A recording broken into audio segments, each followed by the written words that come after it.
السلام علیکم، welcome to my channel novel lab voice. تمام ویڈیو اپڈیٹس کے لیے میرے چینل NLV کو سبسکرائب کر کے بیل نوٹیفیکیشن کو آن کر دیں۔ تو آئیے سنتے ہیں آج کی ویڈیو میں مصنفہ واہبہ فاطمہ کا نہایت خوبصورت ناول اسیر ہجر، ایپیسوڈ نمبر 1۔ صبح کی کرنیں انگڑائی لے کر زمین پر جلوہ افروز ہوئیں۔ ایسے میں پنجاب کے ایک چھوٹے سے پہاڑی علاقے چوہاں سیدن شاہ کے ایک گاؤں لہر سلطان پور میں ایک پرشکوہ 30 کنال پر محیط بڑی حویلی میں غیر معمولی سی چہل قدمی محسوس ہونے لگی۔ یہ بہت بڑی حویلی آس پاس کے تمام ضلعوں میں بیت السلطان کے نام سے مشہور تھی کہ اس حویلی کے مالک چودھری مراد خان زادہ، جو کہ آس پاس کے تقریباً 100 گاؤں کے سرپنچ تھے، ان کے بڑے اور لاڈلے بیٹے کا نام چودھری سلطان خان زادہ تھا اور چھوٹے بیٹے کا نام چودھری سلمان خان زادہ تھا۔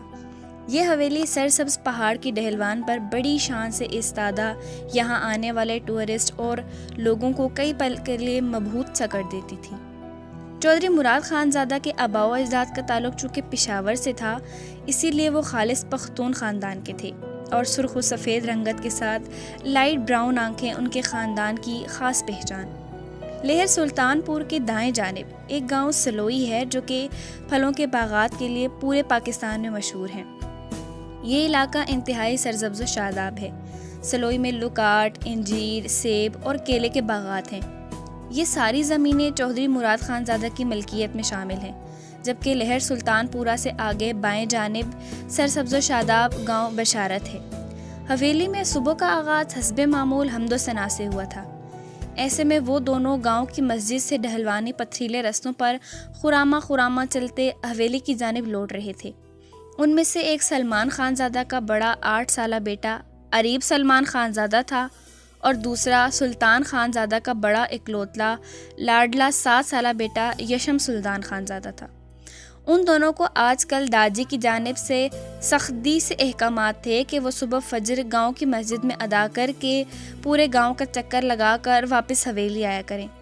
یشم سلطان خان زادہ اپنے ہاتھ میں پکڑے بیٹ کو ایسے مخصوص سٹائل میں گول گول گھما رہا تھا، جبکہ اریب حسب معمول اپنے منہ میں چھوٹی الائچی چباتا بیزار سی شکلیں بنا رہا تھا۔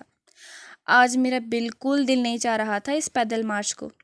اس کی بات پر یشم مسکرایا۔ تو مت آتے تم؟ مگر داجی، میں ان کو بول دیتا تمہاری طبیعت خراب ہے۔ صبح صبح جھوٹ بول دیتے؟ تمہارے لیے اتنا تو کر ہی دیتا۔ اس نے سکون سے کہا تو اریب نے مسکرا کر اس کی گردن میں بازو حمائل کر لیا۔ ایک تم ہی تو ہو میرے سچے دوست اور بھائی، وہ انل تو نرا چھچھندر اور شکایتی ٹٹو ہے۔ اریب نے برا سا منہ بنایا تو یشم گہرا مسکرا دیا۔ آج مورے نے بریک فاسٹ میں بھلا کیا بنایا ہوگا؟ یشم نے پوچھا تو اریب کی آنکھیں چمک اٹھیں۔ بریک فاسٹ کے نام سے نہیں بلکہ اپنی مورے کے نام سے۔ اریب سلمان خان زادہ وہ چاند تھا جو اپنی ماں کو اپنی زمین مانتے آنکھیں کھولتے ہی بس اسی کے گرد چکر لگاتا تھا۔ وہ اپنی مورے آئمہ سلطان خان زادہ کا اور لاڈلا بیٹا تھا اور ان سے جانے کیسی محبت تھی کہ ان کے بغیر ایک پل بھی نہیں رہ پاتا تھا۔ جو بھی بنایا ہو مگر بہت لذیذ ہوگا۔ اریب کے تصور میں ایک خوبصورت سا مہربان چہرہ جھلملایا تو وہ نرمی سے مسکرا دیا۔ وہ حویلی کے بڑے گیٹ سے 10 قدم کے فاصلے پر تھے جب وہ بزرگ فقیر بابا سیاہ چوغے میں دور سے آتا دکھائی دیا۔ آج تھرسڈے ہے کیا؟ یشم نے سرگوشی میں پوچھا تو اریب نے اس بات میں سر ہلا دیا، کیونکہ یہ عجیب سا فقیر بابا ہمیشہ جمعرات کو ہی نظر آیا کرتا تھا۔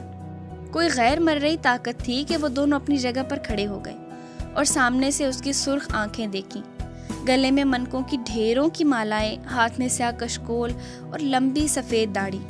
وہ حسب معمول صدا لگا رہا تھا، آؤ ساری حورا نے کملی والے دا سیرا یعنی صحرا گائیے، آج شب معراج دیے، آج شب معراج دیے، جو منگیے سو پائیے، آؤ ساری حورا نے کملی والے دا سیرا گائیے۔ وہ چلتے چلتے یشم اور اریب کے پاس آن رکا۔ وہ اب بغور یشم کی جانب دیکھ رہا تھا۔ اسے جھرجھری سی محسوس ہوئی۔ بابا کچھ چاہیے؟ یشم نے گھبرا کر کہا۔ وہ بابا کی محویت توڑنا چاہتا تھا جو لال انگارہ آنکھوں سے بغور اس کے ماتھے کی جانب دیکھ رہا تھا۔ یشم نے اپنے ٹراؤزر کی پاکٹ کھنگالی، اس میں اس کی کل کی پاکٹ منی تھی۔ وہ پورا کا پورا 100 روپیہ یشم نے بابا کی جانب بڑھایا تو وہ پل بھر کو مسکرا دیا۔ بابا ایک قدم یشم کی جانب بڑھا تو وہ گھبرا گیا۔ بابا نے 100 روپے کی جانب ہاتھ بڑھانے کے بجائے یشم کے دل کے مقام پر اپنا ہاتھ رکھا۔ تپتے بھڑکتے ہوئے حد نگاہ صحراؤں میں بھٹک بھی گئے تو صبر کرنا، اس دل کو سیاہ مت ہونے دینا۔ فقیر بابا نے اس کی آنکھوں میں دیکھ کر کہا۔ یشم نے ناسمجھی سے انہیں دیکھا۔ بابا یہ کیا بول رہے ہیں آپ؟ ہمیں بالکل سمجھ نہیں آئی۔ اریب بابا اور یشم کے درمیان میں حائل ہو گیا۔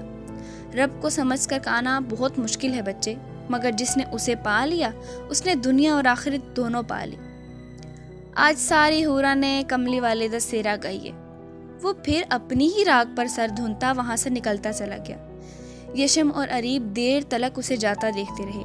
وہ نگاہوں سے اوجھل ہوا تو دونوں مسکرا کر حویلی کی جانب بڑھے، گیٹ سے اندر داخل ہوئے، سیڑھیاں اتر کر حویلی کے ڈرائیو وے پر آئے۔ ڈرائیو وے کے آس پاس حویلی کے طویل عریض لان کا عجیب دلکش نظارہ دیکھنے کو ملتا تھا، جس میں لیموں، انجیر اور لکاٹ کے درخت جو پھلوں سے لدے پھندے تھے، انگور کی خوبصورت بیلیں، پودینہ، ہرا دھنیا، ہری مرچیں اور ٹماٹروں کے پودے لگے ہوئے تھے۔ اس طویل ترین باغ نما لان کی حفاظت باقاعدہ مالی کیا کرتے تھے۔ موسم انتہائی خوشگوار تھا۔ ٹھنڈی ہوا کے جھونکے جسم کو چھو کر گزرتے تو وجود کو گدگدا دیتے۔ چلا سوا سیدن شاہ کا موسم ہمیشہ خون کو ٹھنڈا رہتا۔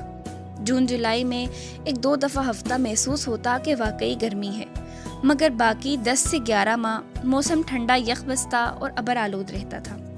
اسی طویل ترین لان میں 6 سالہ انل سلمان خان زادہ اپنی سائیکل چلا رہا تھا۔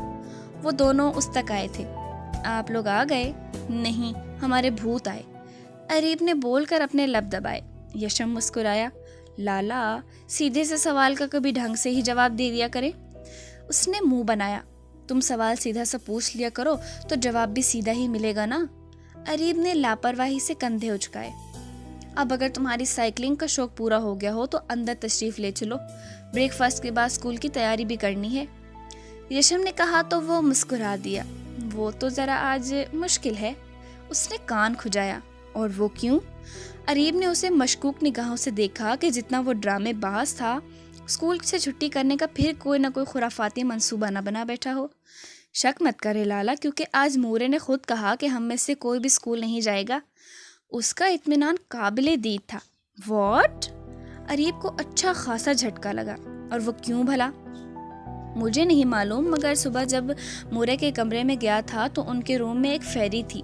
میں نے مورے سے پوچھا کہ یہ کون ہے تو انہوں نے کہا وہ فیری ہماری آنی ہے۔ اینڈ یو نو واٹ، ان کے پاس 2 کرائنگ ڈالز، رونے والی گڑیا بھی ہیں۔ انل نے گندا سا منہ بنایا کہ اسے اپنی آنی تو بہت پسند آئی تھی، مگر ان کی گود میں وہ 2 روندو سی ڈالز اسے بالکل پسند نہیں آئی تھی۔ چلو یش، دیکھ کے آئیں کہ آخر ماجرا کیا ہے۔ اریب نے کہا تو دونوں حویلی کی مین انٹرنس کی جانب چل پڑے۔ وہ دونوں اندر داخل ہوئے تو سب لاؤنج میں براجمان تھے۔ داجی، خانم بھی، سلطان خان زادہ اور سلیمان آپس میں باتیں کر رہے تھے، مگر انہیں اندر آتے دیکھ کر وہ اچانک خاموش سے ہو گئے۔ ماحول میں عجیب سا تناؤ محسوس ہوا۔ وہ اتنے چھوٹے ہوتے ہوئے بھی سمجھ چکے تھے کہ ضرور کوئی پریشانی ہے۔ ڈیڈ، مما کدھر ہیں؟ یشم نے آتے ساتھ ہی سائمہ بیگم کے بارے میں پوچھا۔ اچھا ہوا تم دونوں جلد آ گئے، تم دونوں کو تو گارڈ لینے گئے تھے مسجد سے، وہ نہیں ملے تمہیں؟ سلیمان خان زادہ نے متفکر انداز میں پوچھا۔ نو ڈیڈ، ہمیں گارڈز نہیں ملے، مگر ہوا کیا ہے؟ قریب سے پوچھتے ہوئے بغور ان کے پریشان چہرے دیکھے۔ کچھ خاص نہیں، جاؤ بریک فاسٹ کرو، اپنے مورے کے کمرے میں جاؤ، اسکول فون کر دیا ہے، آج تم تینوں اسکول نہیں جاؤ گے، داجی نے میٹھے لہجے میں کہا۔ لیکن داجی، یشم نے کچھ کہنا چاہا۔ اندر جاؤ خان، مجھے تمہارے بابا سے ضروری بات کرنی ہے، انہوں نے کہا تو یشم نے احتراماً سر ہلا کر اریب کو اشارہ کیا۔ وہ دونوں اندر کی جانب چل پڑے۔ جیسے جیسے گلاس وال سے آگے بڑھ رہے تھے، تجسس مزید بڑھ رہا تھا کہ آخر سب بڑے اتنا عجیب بیہیو کیوں کر رہے تھے۔ وہ دونوں آئبہ بیگم کے کمرے میں داخل ہوئے تو دنگ رہ گئے۔ ادھر یشم کی مما سائمہ بیگم بھی موجود تھیں۔ وہ واقعی ایک خوبصورت سی فیری تھی، مگر بے تحاشا اداس، اپنی موٹی موٹی نیلی آنکھوں سے آنسو راوی چناب کی مانند بہا رہی تھی۔ السلام علیکم مورے، دونوں نے یک زبان سلام کیا تو وہ تینوں ان کی جانب متوجہ ہوئیں۔ آؤ آؤ اریب، یشم، ادھر آؤ، اپنی چھوٹی خالہ جانی گل نیاب سے ملو۔ آئمہ بیگم نے کہا تو وہ دونوں آہستہ آہستہ قدم اٹھاتے اس فیری کے قریب گئے۔ السلام علیکم خالہ جانی۔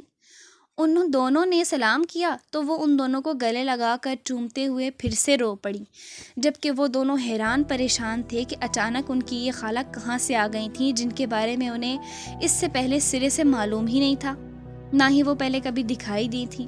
آخر یہ کیا مسٹری تھی؟ ارے بس کرو گل، اپنی قسمت پر اور کتنے آنسو بہاؤ گی؟ اب بس کرو، بچے بھی پریشان ہو رہے ہیں۔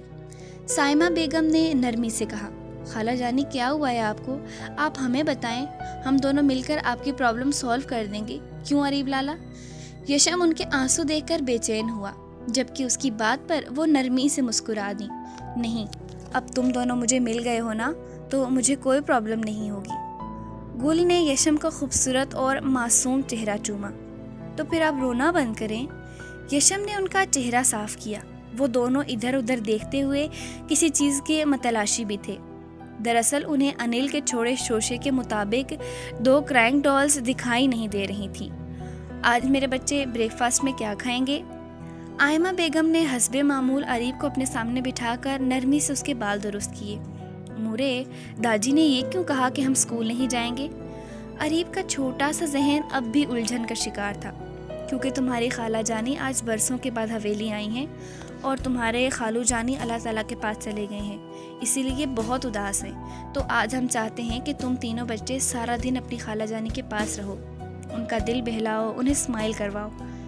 آئمہ نے اریب کا ماتھا چومتے اسے سمجھایا تو اس نے اس بات میں سر ہلایا۔ دونوں نے یہ مسٹری سالو ہو جانے کی وجہ سے ایک سرد سی سانس کھینچی۔ مورے، مجھے بریک فاسٹ میں بس کارن فلیکس چاہیے۔ اریب ابھی بول ہی رہا تھا کہ بیڈ پر پڑے کمفرٹر میں سے چوں چوں کی باریک سی آواز سنائی دی۔ لو، اٹھ بھی گئیں، ابھی سلایا تھا۔ جانے آج کل کی اس نیو جنریشن کی آنکھوں میں نیند کیوں نہیں؟ ہمیں تو ہماری مائیں دن بھر سلائے رکھتی تھیں۔ گل نے سوں سوں کرتے اکتائے ہوئے لہجے میں کہا۔ تبھی کمرے میں بھونچال سا آیا تھا اور چوں چوں کی آواز لاؤڈ ہو گئی۔ یشم اور اریب نے ایک دوسرے کو معنی خیزی سے دیکھتے اپنی مسکراہٹ دبائی، کیونکہ اب وہ دونوں چھوٹی چھوٹی پونیوں والی کمزور سی بچیاں اٹھ کر حلق پھاڑ پھاڑ کر رونے کا شغل فرمانے لگی تھیں۔ ایک کو گل نے گود میں اٹھایا اور دوسری کو آئمہ بیگم نے۔ مورے، یہ کرائنگ ڈالز کہاں سے آئیں؟ اریب کے پوچھنے پر وہ تینوں مسکرا دیں۔ یہ تمہاری گل خالہ جانی کی بیبیز ہیں۔ گل خالہ کی گود میں ویرا ہے اور یہ دیکھو، یہ میری گود میں اوزگل ہے۔ یہ دونوں 1.5 سال کی ہیں اور ٹوئنس ہیں۔ آئمہ بیگم نے کہا تو ان دونوں نے حیرت کا مظاہرہ کیا۔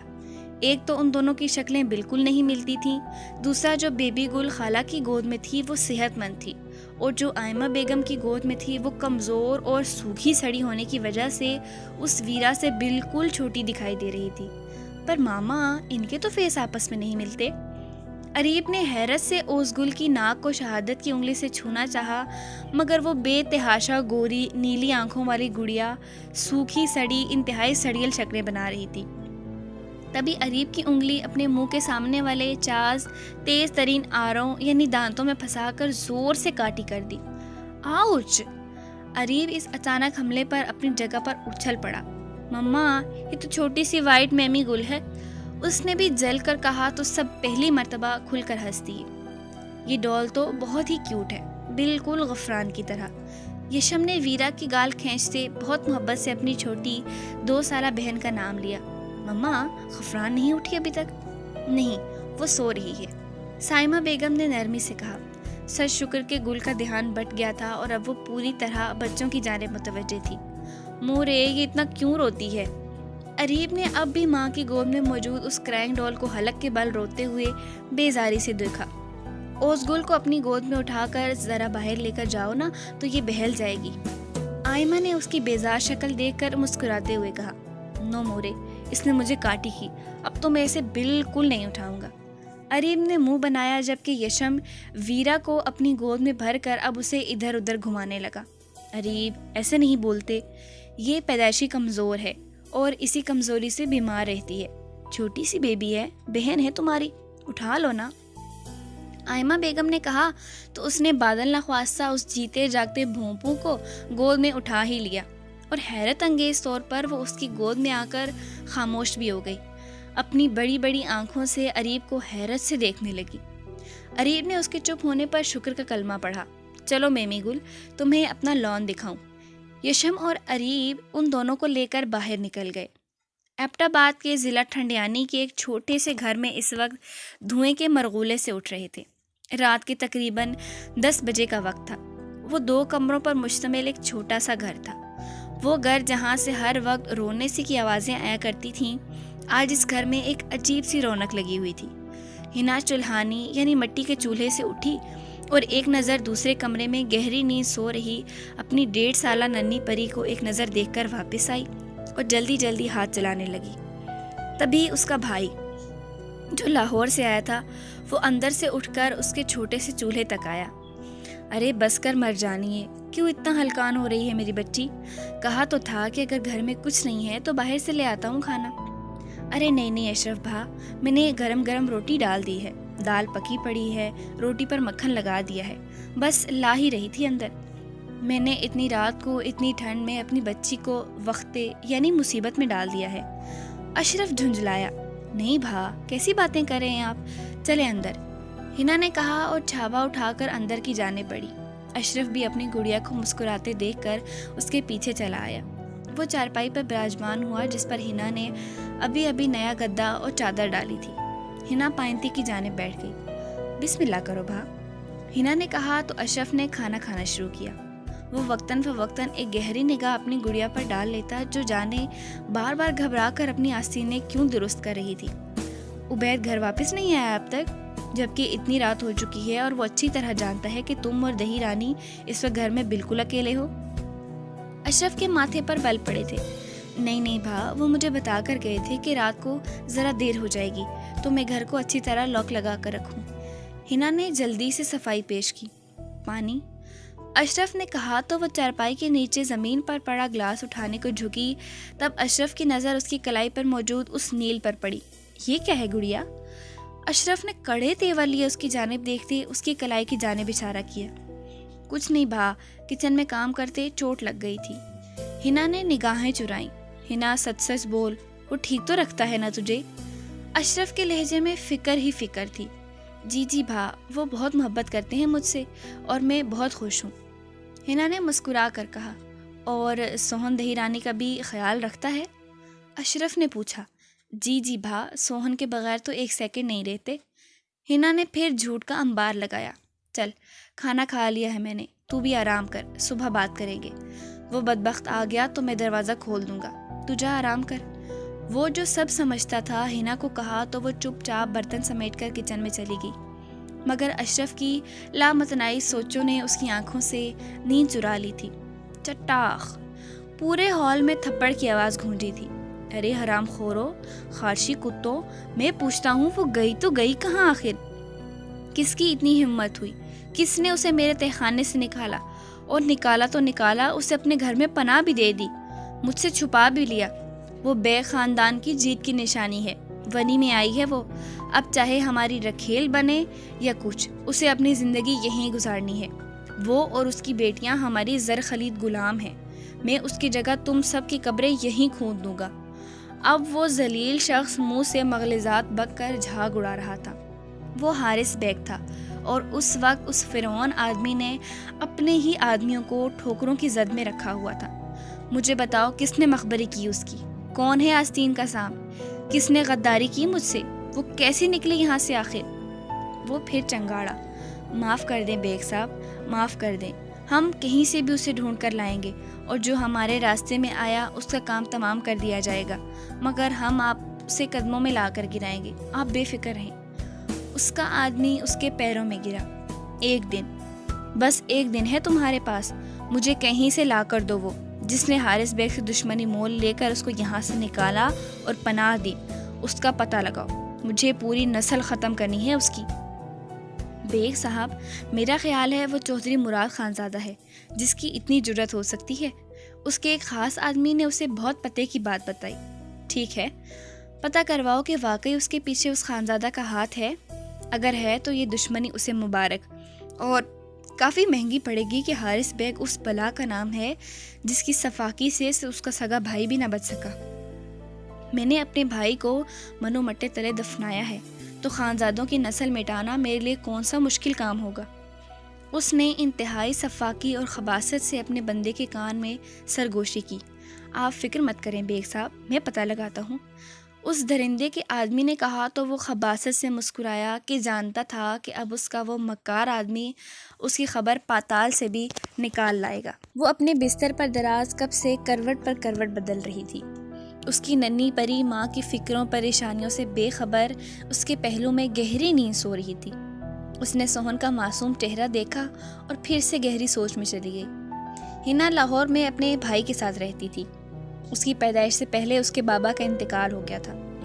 اشرف اس سے 12 سال بڑا تھا۔ اس نے ہی اپنی ماں اور اپنی چھوٹی سی بہن کی کفالت کی، خود بس میٹرک ہی کر پایا۔ تعلیم کو خیر بات کہہ کر ایلومینیم ورکس کا ہنر سیکھا اور پھر ہاتھ پیر چلا کر اپنی چھوٹی سی ورک شاپ بنا لی۔ ہاں، مگر ہنا کو کالج ضرور بھیجا تھا۔ وہ ہنا پر جان چھڑکتا تھا، مگر اتنے برسوں کی اس کی خون پسینے کی محنت، قربانیوں اور بھائی کی محبت پر اچانک ایک اجنبی کی محبت بھاری پڑ گئی۔ کالج کا ہی دور تھا جب اسے سامنے بوائز کالج کے عبید سے دھواں دھار قسم کی محبت ہو گئی۔ وہ ایک نیلی آنکھوں والا پہاڑی شہزادہ تھا جسے دیکھ کر اکثر اس کے کالج کی لڑکیاں ٹھنڈی آہیں بھرتی تھیں، مگر عبید کا دل ہنا پر فدا ہوا تھا۔ وہ دیوانوں کی طرح اس کا پیچھا کرنے لگا۔ کافی عرصہ لگا، مگر ہنا کا بھی دل اس کی جانب سے پسیجا اور دل میں محبت کی کومپل کھل کر کب تناور درخت بن گئی اسے پتہ نہ چلا۔ اس نے عبید کی محبت کو قبول کرتے اسے اپنے گھر رشتہ بھیجنے کو کہا، مگر عبید نے یہ کہہ کر کہ اس کے گاؤں کے فرزودہ رسم و رواج کے تحت اس کے والدین کبھی بھی کسی پنجابی لڑکی سے اس کی شادی نہیں کریں گے، اس نے ہنا کو کورٹ میرج کے لیے مجبور کیا۔ مگر ہنا لاکھ اس کی محبت میں پاگل سہی، پھر بھی اس نے عبید کو کورٹ میرج کے لیے منع کر دیا۔ عبید بہت سخت ناراض ہوا اور واپس ایبٹ آباد چلا گیا۔ تب ہنا بہت بیمار پڑ گئی۔ وہ اتنا روتی کہ اس کا سانس بند ہونے لگتا۔ اشرف اور ماں کو سمجھ نہ آتی کہ آخر اس کی نازک جان کو کون سا روگ لگ گیا ہے۔ پھر ایک دن عبید بے دھڑک اس کے گھر چلا آیا۔ ماں اور اشرف حیران رہ گئے، جبکہ اسے دیکھ ہنا کے بے جان وجود میں جیسے کسی نے نئی جان پھونک دی تھی۔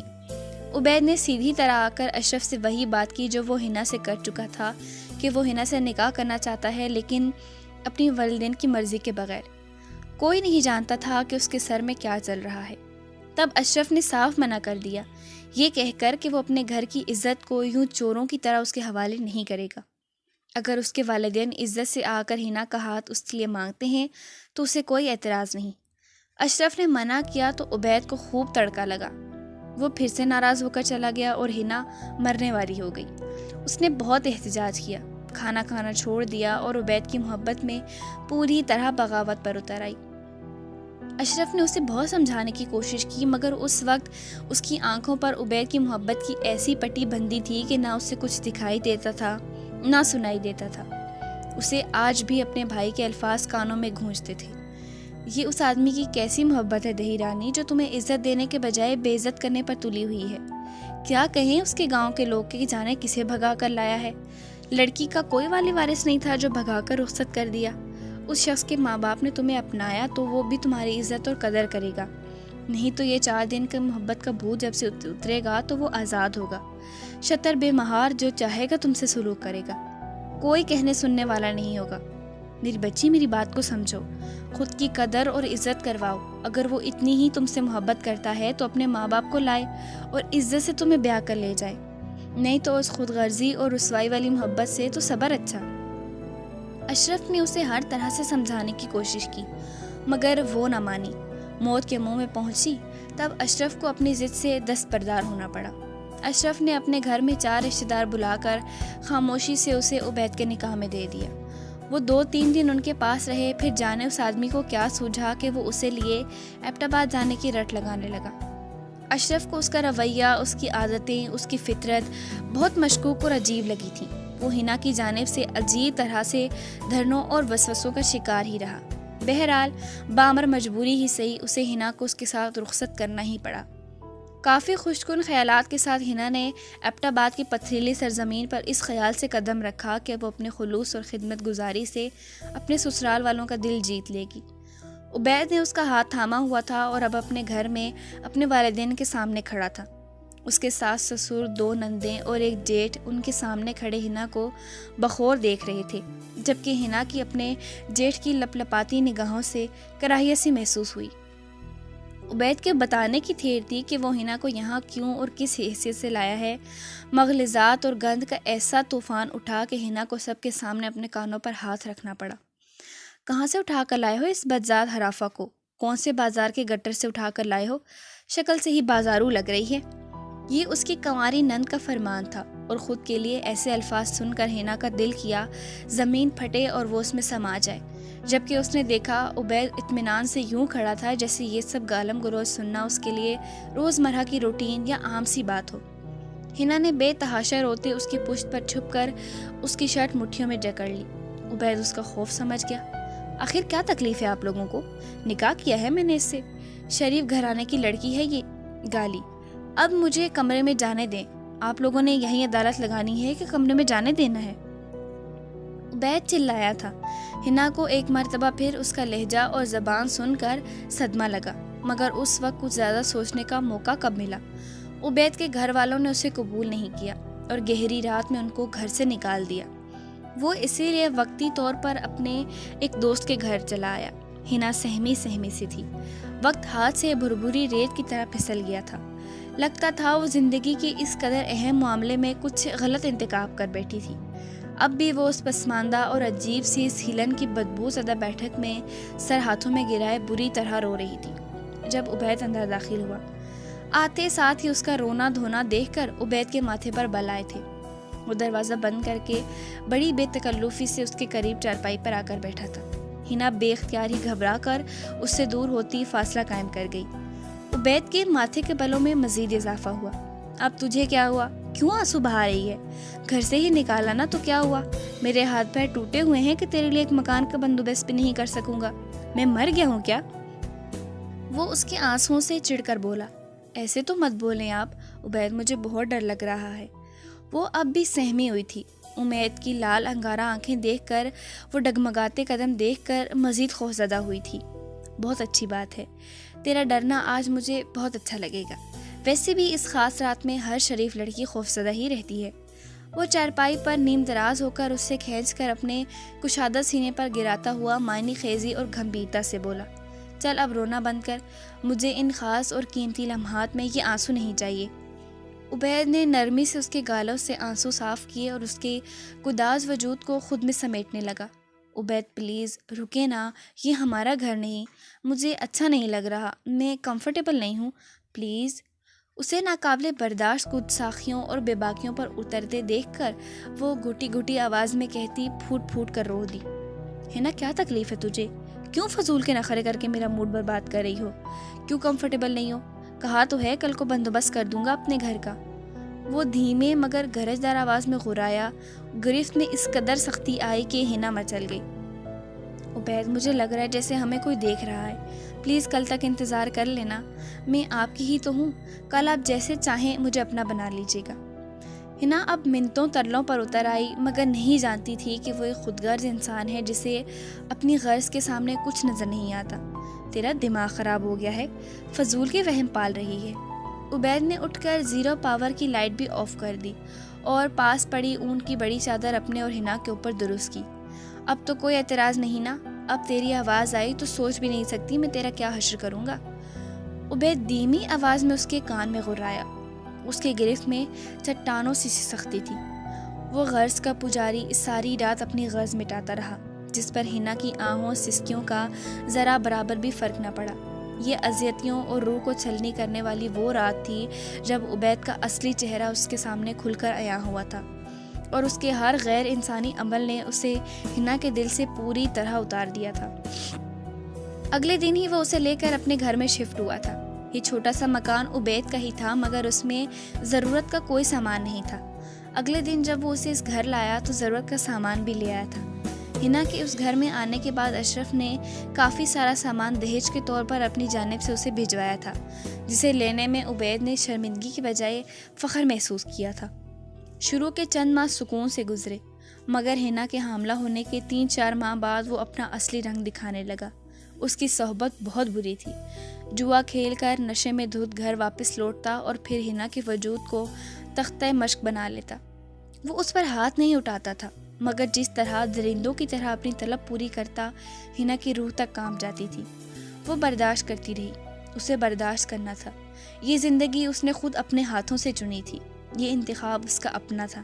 اپنے بھائی اور ماں کی قربانیوں، بے لوث محبتوں کا صلہ اس نے انتہائی خود غرضی اور کم ظرفی سے دیا تھا، جس کے لیے وہ خود کو معاف کرنے کے لیے تیار نہیں تھی۔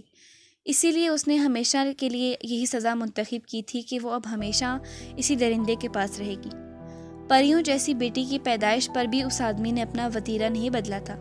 بیٹی کی ذمہ داری بھی اسے جانور سے انسان نہ بنا سکی۔ ہنا اپنی ماں اور اپنے بھائی کی خوشیوں پر اپنی تاریک زندگی کا منحوس سایہ بھی نہیں پڑنے دے گی۔ اشرف کی بھی شادی ہو چکی تھی۔ وہ اب اکثر 2-3 ماہ بعد ہنا کے پاس چکر لگا لیتا۔ کم از کم ہنا کو اس جانب سے تسلی تھی کہ وہ درندہ صفت آدمی اس کے بھائی کے سامنے انسان بن کر رہتا تھا۔ ہنا اسی میں صبر کرتی رہی، اور آج وہ ساری رات یہ دعا مانگتی رہی کہ عبید اشرف بھا کی اچانک آمد سے بے خبر کہیں پھر سے نشے میں دھت ہو کر گھر لوٹ کر کوئی ہنگامہ نہ مچائے۔ وہ ساری رات گھر نہ لوٹا تو ہنا نے سکھ کا سانس لیا، مگر کسے معلوم تھا کہ اس ایک رات کے بعد ہنا کی زندگی میں ایک ایسا طوفان آئے گا کہ اس کا سکھ، چین، نیند، آرام سب کچھ برباد کر کے اپنے ساتھ لے جائے گا۔ بیگ صاحب، آپ کا شک بالکل ٹھیک نکلا، وہ مراد خانزادہ کی حویلی میں ہی ہے۔ وہ زنان خانے سے تو باہر نہیں نکلی ہے، مگر بچیوں کو لان میں دیکھا گیا ہے۔ حارث بیگ کے خاص آدمی بالے نے اسے ایک ایسی خبر سنائی جس سے اس کی آنکھوں سے شیطانیت بھری مکاری جھلکنے لگی۔ ٹھیک ہے، اس کی اتنی جرت، پنچایت بلواؤ، میں بھی دیکھوں وہ کیسے اسے اپنی حویلی میں پناہ دے کر رکھے گا۔ مجھے وہ عورت اور اس کی بچیاں زندہ سلامت اپنے پاس چاہیے۔ آخر کو میرے چھوٹے بھائی کی محبت کی نشانیاں ہیں، کوئی انہیں ان کے خاندان سے کیسے چھین سکتا ہے، جبکہ اس کا معصوم اور عزت دار جیٹ اس پر ترس کھا کر اس بیوہ سے نکاح کر کے اسے اپنی عزت بنانا چاہتا ہے، اس کی بیٹیوں کو بھی اپنانا چاہتا ہے۔ وہ خباثت سے مسکرایا۔ مگر بیگ صاحب، وہ اتنی ضروری کیوں ہو گئی ہے کہ آپ مراد خانزادہ سے الجھنا چاہتے ہیں؟ بازار حسن بھرا پڑا ہے عورتوں سے، پھر وہیں کیوں؟ اور اس کی بیٹیاں آپ کو زندہ سلامت کیوں چاہیے؟ بالا الجھا تھا، جبکہ وہ اپنے مکروہ عزائم پر دیر تک وہی شیطانیت سے بھرپور مسکراہٹ چہرے پر سجائے رہا۔ نفرت تھی مجھے بچپن سے وارث بیگ سے۔ میرا باپ بھی ہمیشہ اس کی حمایت کرتا اور بھرپور جوان ہونے پر نہ صرف گاؤں کے سرپنچ اسے بنا دیا بلکہ جائیداد کا 70% اس کے نام کر دیا۔ کیا برائی تھی مجھ میں؟ بس کالج کے زمانے میں ایک لڑکی سے زبردستی ہی تو کی تھی۔ اب جوانی میں ایسی غلطیاں تو ہو ہی جاتی ہیں نا۔ یہی نہیں، میں اسے ایک باغ میں دیکھا تھا تو بری طرح اس پر فریفتہ ہوا۔ کیا کچھ نہیں کیا میں نے اسے پانے کو؟ اپنے کزن کو ہتھیار بنا کر اس کے بھائی کو اشتعال دلا کر اس کے ہاتھ سے قتل کروایا۔ وہ گولی اس کے بھائی کی بندوق سے نہیں، میری بندوق سے نکلی تھی، مگر وہ ثابت نہیں کر سکا۔ پنچایت بیٹھی۔ نایاب گل کی بڑی بہنوں کی تو شادی ہو ہی چکی تھی، آخر میں قربانی کی بکری وہ بنی۔ اسے ونی ہو کر ہمارے گھر آنا تھا۔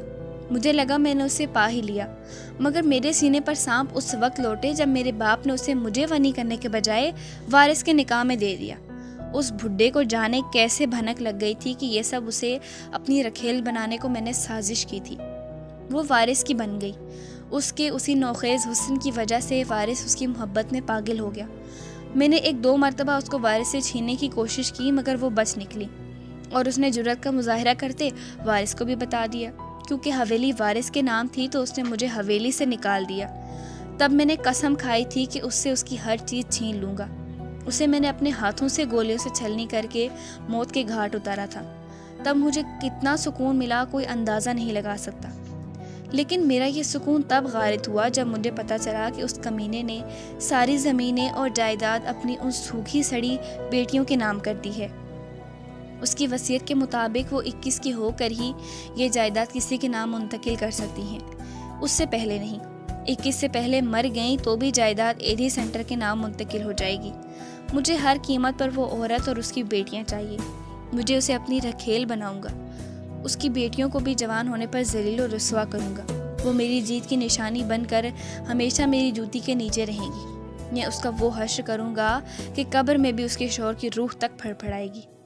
اس نے اپنے غیر انسانی منصوبے اپنے خاص آدمی کو سنائے تو ایک مرتبہ تو اس کی سفاکیت اور شیطانیت پر بالے کو بھی جھرجھری سی محسوس ہوئی۔ اب میرا منہ مت دیکھو، جا کر پنچایت بلاؤ اسے حاصل کرنے کو، مجھے ان خانزادوں کی بھی نسل مٹانا پڑی تو مٹا ڈالوں گا۔ وہ نفرت سے بولا، ٹھیک ہے بیگ، میں آج ہی پنچایت بلاتا ہوں۔ وہ کہتا باہر نکل گیا، جبکہ حارث بیگ پھر سے اپنے شیطانی دماغ کو نئی مکروہ سازش بننے کو تیزی سے چلانے لگا۔ وہ اسٹڈی روم میں اپنی کتاب کی جانب متوجہ تھا جب اسے مخصوص بھونپوں کی آواز نے بری طرح ڈسٹرب کیا۔ اسٹڈی روم کی ایک کھڑکی پچھلے لان کی جانب کھلتی تھی اور آواز ادھر سے ہی آ رہی تھی۔ اوفو، اس گل کی بچی لگتا ہے بس رونے کے لیے پیدا ہوئی ہے۔ وہ دانت پیس کر اٹھا، مگر اس کے ساتھ ہی ویرا کی بھی چیخ چلا کر رونے کی آواز سے وہ اب پریشان ہوا تھا۔ کہیں گر ور تو نہیں گئیں دونوں؟ وہ تیزی سے اسٹڈی روم کے پچھلے دروازے سے پیچھے لان میں نکل آیا، مگر سامنے کا منظر انتہائی غیر متوقع اور غصے سے پاگل کر دینے والا تھا۔ وہ دونوں الگ الگ کیری میں موجود تھیں اور پاس کھڑا انل انہیں اپنے بلیک ٹیڈی بیئر سے ڈرا رہا تھا۔ وہ ٹیڈی بیئر ان کے سامنے کرتا تو وہ چلا چلا کر رونے لگتی، تب وہ کہکا لگا کر وہ ٹیڈی بیئر اپنی پشت پر چھپا لیتا۔ اریب تیش و اشتعال میں آگے بڑھا۔ انل نے اسے اپنی جانب آتا دیکھا تو چہرے پر ہوائیاں اڑنے لگیں۔ تب ایک عدد تھپڑ انل کے چہرے پر رسید ہوا تھا۔ وہ رونے لگا۔ انل، شیم آن یو، کس قدر بدتمیز اور بے حس انسان ہو تم۔ وہ لوگ اتنا رو رہی ہیں، خوفزدہ ہو رہی ہیں، تم انسان ہی ہو یا جانور؟ شیم آن یو۔ اریب نے اسے اچھا خاصا بے عزت کیا۔ وہ روتا ہوا اندر بھاگ گیا۔ تب وہ ان ننھی پریوں کی جانب متوجہ ہوا۔ ویرا تو انل کے اندر جانے سے خود ہی چپ ہو گئی، جبکہ اوزگل اب تک رو رہی تھی۔ اس نے آگے بڑھ کر اسے گود میں اٹھایا، ادھر ادھر چکر لگا کر وہ اسے بہلانے لگا۔ او پلیز اوزگل، شٹ یور ماؤتھ۔ وہ اس کی چوں چوں سے تنگ آ چکا تھا، تبھی عاجز آ کر بولا۔ وہ یہاں آ کر کچھ ٹھیک ہو رہی تھی۔ سفید و گلابی نیلوں آنکھوں والی گڑیا یوں تو اریب کو بہت پسند تھی، مگر اس کی ریں ریں اسے بہت بری لگتی تھی۔ Okay right. اریب نے اسے کین کی کرسی پر بٹھایا اور خود دوسری کین کی کرسی کے پیچھے چھپ گیا۔ وہ حیرت سے ادھر ادھر دیکھنے لگی۔ اریب اچانک کرسی سے باہر نکلا۔ پکڑ لیا، وہ اچانک بولا۔ اوزگل کہکا لگا کر ہنس پڑی۔ اریب نے حیرت سے یہ دلکش نظارہ دیکھا۔ اتنے میں یشم وہاں چلا آیا اور اریب کو اوزگل کو ہنسانے کی خاطر یہ حرکتیں کرتے دیکھ مسکرا اٹھا۔ کلاس میں وہ جس قدر باوقار اور سنجیدہ تھا، کوئی کلاس فیلو اسے یہاں یوں کرتے دیکھ لیتا تو اسے تو غش ہی پڑ جاتا۔ اوزگل اب کھلکھلا کر ہنس رہی تھی۔ شکر ہے میمی گل ہنسی تو صحیح۔ اریب نے سرد سی سانس کھینچی۔ کیا ہو رہا ہے؟